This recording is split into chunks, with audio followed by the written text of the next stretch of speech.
IPS madam जिस रिक्शे पर बैठकर बनारस में घूम रही थी, वह निकला उनका ही पति। दोस्तों, बनारस की सुबह हमेशा की तरह सुकून से भरी हुई थी। उसी सुबह एक सरकारी गाड़ी आकर रुकी। गाड़ी का दरवाजा खुला और बाहर उतरी आईपीएस आरती शर्मा।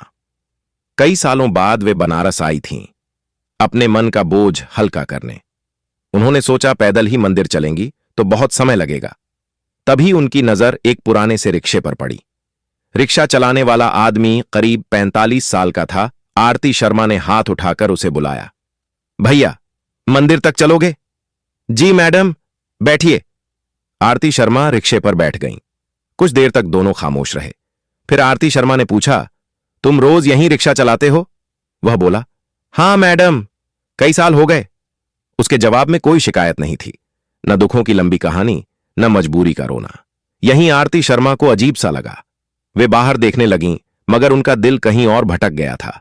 बार बार महसूस हो रहा था जैसे ये आवाज उन्होंने पहले भी सुनी हो, बहुत करीब से। अचानक आगे भीड़ बढ़ गई। रिक्शा चालक ने रिक्शा रोक दिया। मैडम, थोड़ा पैदल चल लें। आरती शर्मा नीचे उतरीं। 2-4 कदम चलीं। तभी पहली बार उन्होंने उस आदमी के चेहरे को ध्यान से देखा और उसी पल उनका दिल जोर से धड़क उठा। नहीं, यह मुमकिन नहीं है, उन्होंने खुद से कहा। इतने सालों में इंसान बदल जाता है, वक्त सब कुछ बदल देता है। शायद ये बस एक भ्रम हो। वे फिर रिक्शे पर बैठ गईं। थोड़ी देर बाद उन्होंने पूछा, तुम्हारा नाम क्या है? रिक्शा चालक कुछ पल चुप रहा, फिर बोला, मनोज शर्मा। यह नाम सुनते ही आरती शर्मा के होश उड़ गए। वही नाम जिसे उन्होंने सालों से अपने सीने में दफन कर रखा था। किसी तरह खुद को संभालते हुए पूछा, कहां के रहने वाले हो? मनोज ने कहा, पहले शहर में रहता था मैडम, अब यहीं हूं। उसके जवाब छोटे थे, मगर हर शब्द के पीछे एक अधूरी कहानी छुपी थी। अब उन्हें यकीन होने लगा था, यह कोई इत्तेफाक नहीं है। यह वही इंसान हो सकता है जिसे उन्होंने सालों पहले खो दिया था। लेकिन इतनी बड़ी सच्चाई को मानना आसान नहीं था। मंदिर के पास आकर रिक्शा रुका। मनोज नीचे उतरा और बोला, मैडम, मंदिर आ गया। आरती उतरते वक्त कुछ पल उसे देखती रही। मनोज ने किराए के लिए हाथ बढ़ाया। पैसे देते हुए आरती शर्मा ने पूछा, तुम यहां अकेले रहते हो? मनोज बोला, हां मैडम, अकेला ही हूं।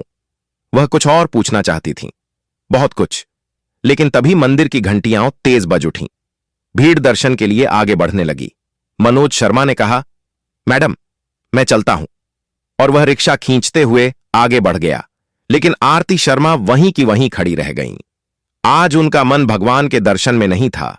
उनका दिल उस रिक्शा चालक के पीछे चला गया था, जिसे उन्होंने एक साधारण आदमी समझकर रिक्शे पर बैठकर सफर किया था। वह शायद उनका ही अतीत था, उनका ही खोया हुआ रिश्ता था। दर्शन के बाद वह बाहर आईं और मंदिर के एक कोने में बैठ गईं। दिल सवालों से भरा हुआ था। अगर वह आदमी वही मनोज है तो यहां कैसे पहुंचा? इतने सालों तक कहां रहा? और सबसे बड़ा सवाल, उसने कभी उनसे मिलने की कोशिश क्यों नहीं की? दिल में हल्का सा गुस्सा भी था, लेकिन उससे कहीं ज्यादा एक अनजानी चिंता। कुछ देर बाद उन्होंने अपने सुरक्षा कर्मी को बुलाया और कहा, उस रिक्शा वाले को ढूंढ कर ले आओ। ज्यादा वक्त नहीं लगा। मनोज शर्मा मंदिर के पास ही एक पुराने पेड़ के नीचे बैठा मिला।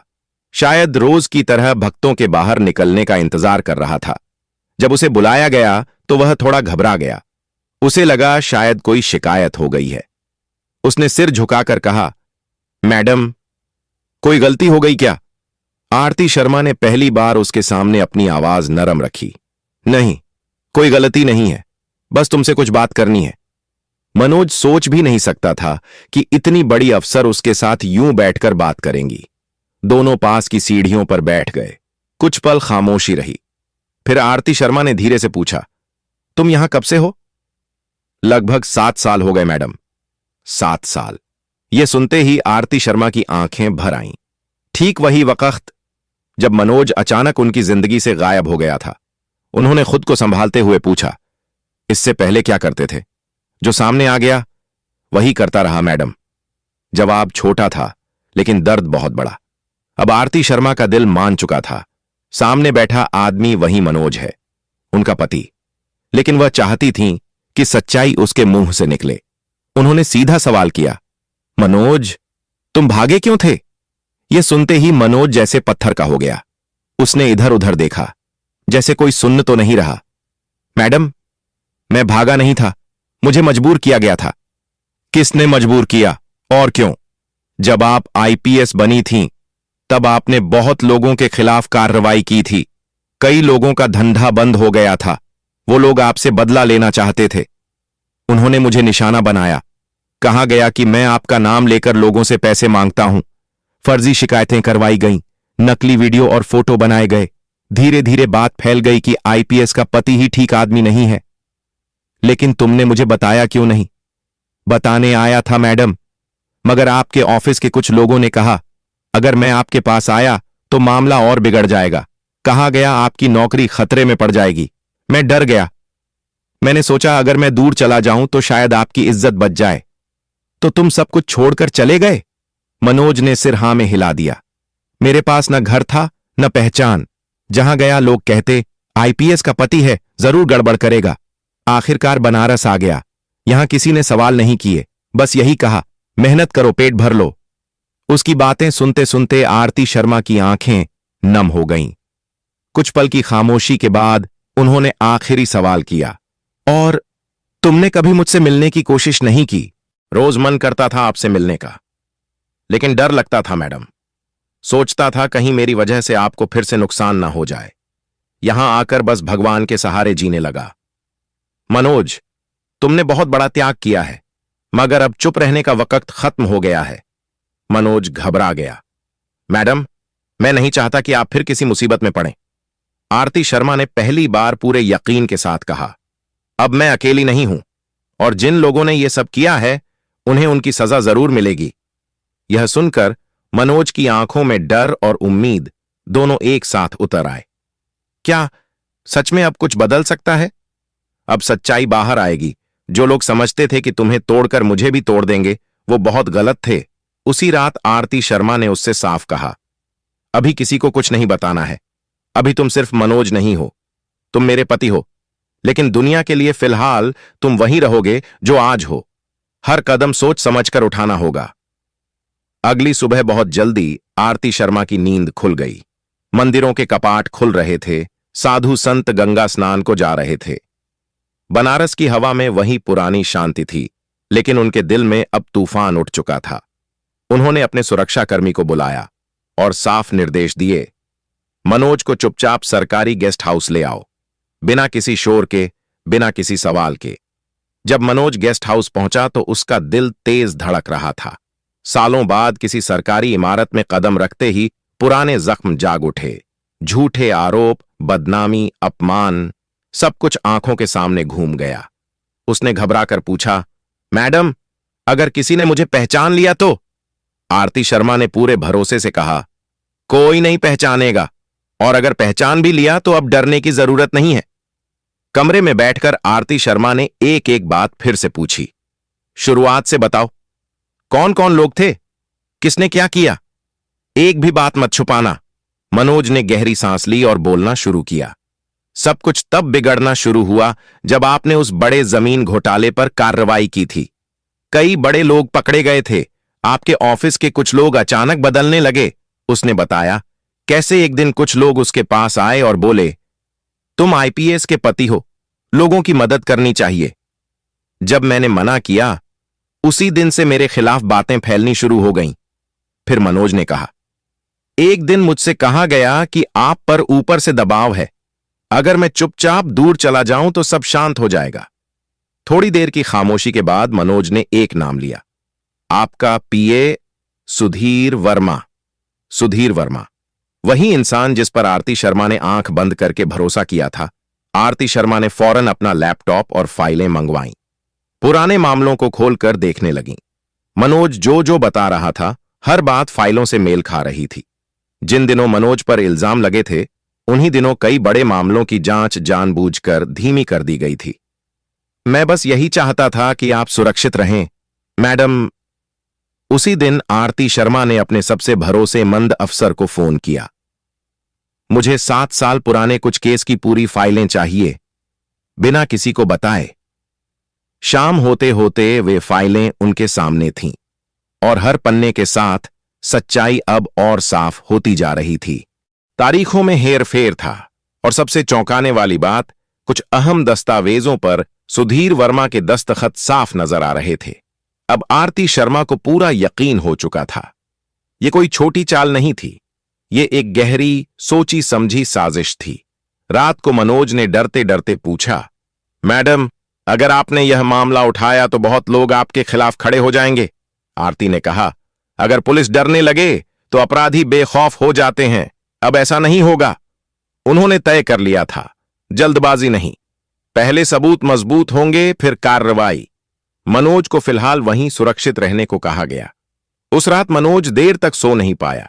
बरसों बाद पहली बार उसे महसूस हुआ कि उसका दर्द सुना गया है, समझा गया है। दूसरी तरफ आरती शर्मा खिड़की के पास खड़ी थीं। अब उनकी लड़ाई सिर्फ अपने पति के लिए नहीं है, बल्कि हर उस बेगुनाह के लिए है जिसे ताकतवर लोग कुचल देते हैं। अगली सुबह उन्होंने मनोज से कहा, अब हर कदम सोच समझ कर उठेगा, जो भी होगा सबूत के साथ होगा। मैडम, मुझे आपके फैसले पर पूरा भरोसा है। उसी दिन आरती शर्मा बनारस से सीधे अपने कार्यक्षेत्र के लिए रवाना हो गईं। ऑफिस पहुंचते ही उन्होंने अपने सबसे भरोसेमंद इंस्पेक्टर को बुलाया। मुझे 7 साल पुराने 3 मामलों की पूरी फाइल चाहिए, बिना किसी को बताए। इंस्पेक्टर ने हैरानी से देखा मगर सवाल नहीं किया। जी मैडम। फाइलें आईं तो आरती शर्मा ने एक एक कागज ध्यान से पढ़ा। तारीखें, बयान, गवाह, सब कुछ धीरे धीरे एक तस्वीर बना रहा था। जिन गवाहों ने मनोज के खिलाफ बयान दिए थे वे सब एक ही इलाके से थे। कई बयान बिल्कुल एक जैसे शब्दों में लिखे गए थे। आरती शर्मा ने फाइल बंद की और गहरी सांस ली। यानी सच जानबूझकर दबाया गया था। इसके बाद कॉल रिकॉर्ड निकलवाए गए। जिन नंबरों से मनोज को धमकियां दी गई थीं वे सभी एक ही दायरे में घूम रहे थे। कुछ नंबर एक बड़े व्यापारी के ऑफिस से जुड़े थे तो कुछ एक वरिष्ठ अधिकारी के निजी फोन से। अब शक यकीन में बदल चुका था। अगला नाम था सुधीर वर्मा। शाम को सुधीर वर्मा को ऑफिस बुलाया गया। वह अंदर आया तो चेहरे पर बनावटी मुस्कान थी। मैडम, आपने याद किया? आरती शर्मा ने बिना मुस्कुराए कहा, हां, बैठो। फिर सीधे सवाल किया, सुधीर वर्मा, 7 साल पहले मनोज शर्मा के खिलाफ जो शिकायतें आई थीं उनमें तुम्हारी क्या भूमिका थी? सुधीर ने बचाव की कोशिश की। मैडम, मैं तो सिर्फ आदेश मान रहा था। किसके आदेश? ऊपर से दबाव था मैडम। ऊपर कौन? सुधीर चुप रहा। आरती शर्मा ने सख्ती से कहा, अगर सच नहीं बताया तो यही खामोशी तुम्हें जेल पहुंचाएगी। मैडम, बड़े लोग थे, एक वरिष्ठ अधिकारी और एक बड़ा व्यापारी।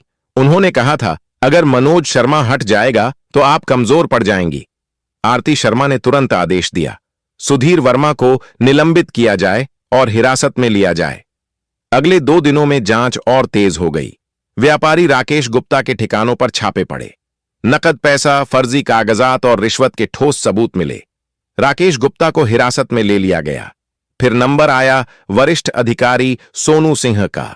सोनू सिंह ने बचने की बहुत कोशिश की, फोन किए, दबाव डलवाया, लेकिन इस बार आरती शर्मा पीछे हटने वाली नहीं थीं। सबूत इतने मजबूत थे कि अब बचने का कोई रास्ता नहीं बचा था। सोनू सिंह को भी निलंबित कर गिरफ्तार कर लिया गया। जब यह खबर मनोज तक पहुंची तो वह देर तक खामोश बैठा रहा, जैसे यकीन ही न हो रहा हो। फिर उसने पूछा, मैडम, क्या सच में यह सब हो रहा है? हां मनोज, अब सच सामने आ रहा है। जांच जैसे जैसे आगे बढ़ी वैसे वैसे और चेहरे सामने आने लगे। आरती शर्मा ने एक पूरी सूची तैयार की। जो भी इस खेल में शामिल है कोई भी बचने वाला नहीं है। इस दौरान मनोज को पूरी सुरक्षा में रखा गया। एक दिन आरती शर्मा ने उससे कहा, अब तुम्हें कहीं छुपने की जरूरत नहीं है। फिर हल्की मुस्कान के साथ बोली, अब वक्त आ गया है कि तुम मेरे साथ घर चलो। मनोज की आंखें भर आईं। लोग क्या कहेंगे? उसने डरते हुए पूछा। आरती शर्मा ने कहा, लोग बहुत कुछ कह चुके हैं, अब सच्चाई बोलेगी। अगले ही दिन आरती शर्मा ने ऑफिस में एक लंबी मीटिंग बुलाई। उस कमरे में वही अफसर बैठे थे जिन पर उन्हें पूरा भरोसा था। उन्होंने गंभीर आवाज में कहा, यह मामला सिर्फ मेरे पति का नहीं है, यह उस सिस्टम की सच्चाई है जहां ताकतवर लोग अपने फायदे के लिए किसी भी बेगुनाह को कुचल देते हैं। आज अगर मनोज शर्मा को इंसाफ नहीं मिला तो कल कोई और मनोज होगा। अब साजिश की हर परत खुल चुकी थी। इसके बाद बारी आई बड़े व्यापारी राकेश गुप्ता की।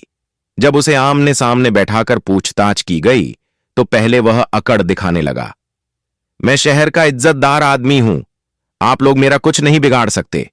आरती शर्मा ने सीधे जवाब दिया, इज्जत झूठ से नहीं चलती, इज्जत सच से चलती है। जब उसके सामने बैंक खातों की डिटेल, कॉल रिकॉर्ड और फर्जी लेन देन के सबूत रखे गए तो उसकी आवाज खुद ब खुद धीमी पड़ गई। आखिरकार उसने सिर झुका लिया। हां, मैंने पैसे दिए थे। आपकी सख्ती से मेरा धंधा बंद हो रहा था। मुझे लगा अगर आपके पति पर इल्जाम लग जाएगा तो आप कमजोर पड़ जाएंगी। अब सबसे बड़ा नाम बाकी था, सोनू सिंह। जब सोनू सिंह को पूछताछ के लिए बुलाया गया तो उसने घमंड से कहा, आरती, तुम भूल रही हो कि तुम किससे बात कर रही हो। आरती शर्मा ने बिना डरे जवाब दिया, और आप भूल रहे हैं कि आप कानून से ऊपर नहीं हैं। उसके खिलाफ सबूत इतने पुख्ता थे कि बचने का कोई रास्ता नहीं बचा। जैसे जैसे ये खबरें बाहर आईं, पूरे शहर में हलचल मच गई। अरे, वही मनोज शर्मा निर्दोष निकला। देखो, सच कितने सालों बाद सामने आया। एक दिन मनोज ने आरती शर्मा से कहा, मैडम, मैं नहीं चाहता था कि किसी को मेरी वजह से सजा मिले। मनोज, सजा तुम्हारी वजह से नहीं मिल रही, सजा उनके गुनाहों की वजह से मिल रही है। और उसी पल मनोज को पहली बार महसूस हुआ, सच चाहे देर से आए, लेकिन जब आता है तो इंसाफ भी साथ लाता है। दोस्तों, इसके बाद अदालत में इंसाफ की असली जंग शुरू हुई। एक एक गवाह पेश हुआ, एक एक सबूत सामने रखा गया। हर कागज, हर बयान उसी सच की तरफ इशारा कर रहा था जिसे सालों तक दबाकर रखा गया था। अदालत ने साफ शब्दों में कहा, यह कोई मामूली मामला नहीं, बल्कि एक सोची समझी बड़ी साजिश थी। फैसला सुनाया गया। सुधीर वर्मा को जेल की सजा मिली, राकेश गुप्ता की संपत्ति जब्त कर ली गई और सोनू सिंह को बर्खास्त कर खड़ी सजा दी गई। फैसला सुनते ही मनोज शर्मा की आंखों से आंसू बह निकले, जैसे बरसों से सीने पर रखा पत्थर अचानक हट गया हो। आरती शर्मा ने उसी पल उसका हाथ थाम लिया और कहा, अब तुम्हें छुपने की जरूरत नहीं है। जब दोनों अदालत से बाहर साथ साथ निकले तो वहां मीडिया के कैमरे थे, लोगों की भीड़ थी, सवालों की बौछार थी। आरती शर्मा ने बस इतना कहा, आज इंसाफ जीता है। उस पल मनोज पहली बार सीधा खड़ा हुआ। वह अब सिर्फ एक रिक्शा चलाने वाला नहीं था, वह एक ऐसा इंसान था जिसने चुपचाप सब सहा और आखिरकार सच के साथ खड़ा रहा। दोस्तों, अदालत का फैसला आने के बाद कुछ दिनों तक शहर में अजीब सी खामोशी छाई रही। जो लोग कल तक बहुत ताकतवर समझे जाते थे, आज सलाखों के पीछे थे। लेकिन इन सब से कहीं बड़ा बदलाव मनोज शर्मा की जिंदगी में आया था। सालों बाद वह पहली बार बिना डर के घर से बाहर निकला। अब रास्ता बदलने की जरूरत नहीं थी। अब कोई उसे शक की नजर से नहीं देखता था, लोग सम्मान से देखते थे। एक दिन आरती शर्मा ने मनोज से कहा, अब तुम हमेशा के लिए मेरे साथ घर चलोगे। मनोज थोड़ा घबरा गया। मैडम, इतने सालों बाद लोग बातें करेंगे। आरती शर्मा मुस्कुराईं और बहुत सादे शब्दों में बोली, लोग पहले भी बहुत बातें कर चुके हैं, अब हम सच के साथ चलेंगे। उसी दिन आरती शर्मा अपने पति मनोज को अपने सरकारी आवास पर ले आईं। गेट पर खड़े संतरी ने सैल्यूट किया। यह वही जगह थी जिसे वह कभी बिना कुछ कहे छोड़कर चला गया था। आरती शर्मा ने उसका हाथ कसकर पकड़ा। अब यह घर तुम्हारा भी है, डरने की कोई जरूरत नहीं। घर के अंदर कदम रखते ही मनोज की आंखें भर आईं। कुछ दिन बाद आरती शर्मा ने एक छोटा सा आयोजन रखा। केवल वही लोग थे जो हर हाल में उनके साथ खड़े रहे थे। सबके सामने आरती शर्मा ने कहा, आज मैं सिर्फ एक आईपीएस अफसर नहीं बोल रही हूं, आज मैं एक पत्नी होकर बोल रही हूं। जिस आदमी को आप सबने सालों तक गलत समझा, वह मेरा पति मनोज शर्मा है। उसने अपनी खामोशी से मेरी वर्दी को बचाया। आज मैं उसका सम्मान वापस दिला रही हूं। इस कहानी का असर बहुत गहरा था।